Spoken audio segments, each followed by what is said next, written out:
আসসালামু আলাইকুম।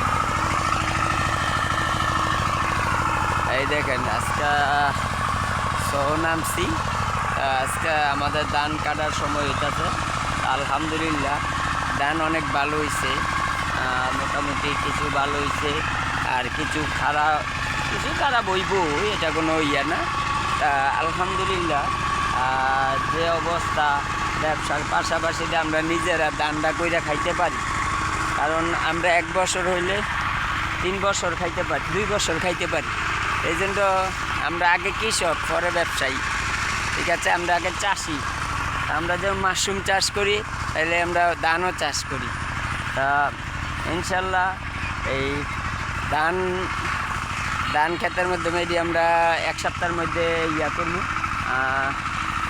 দামু যাইয়া, তারপরে ইনশাল্লাহ গড় নেওয়ার সময় হইতেছে। তা আল্লাহ রহমতে আমরা গর্ববোধ করি যে আমরা একজন চাষি, মাশরুমও চাষি, ইয়াও চাষি। চলো, যেমন আমরা উদ্যোক্তা। আগে এসে আমাদের চাষ, আমরা চাষ না করলে আমরা কিন্তু 12 মাস নিজের ঘরেরটা খাইতে পারবো না। এই যে আমাদের এই ধানটাও অনেক ভালো হয়েছে।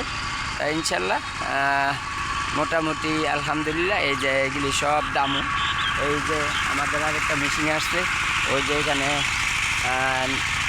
ইয়া বান্ধামু, এই যে কী জানিস ফৌরাও করি।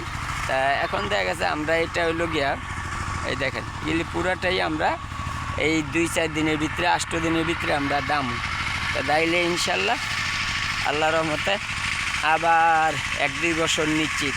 আর এটা আমরা ধানটা আমরা কাজে লাগাই আমাদের নিজস্ব মাদার, যেমন মাদারও কাজ লাগাই, খড়টা আমরা মাশরুমে কাজে লাগাই। তা ইনশাল্লাহ এই যে দেখেন আমাদের এই যে আমি এখন আমাদের সেন্টারে এসে পড়ছি। আমাদের সেন্টারও অনেক কাজ হইতেছে। ইনশাল্লাহ সবাই ভালো থাকেন। আসসালামু আলাইকুম ওয়া রাহমাতুল্লাহি ওয়া বারাকাতুহু।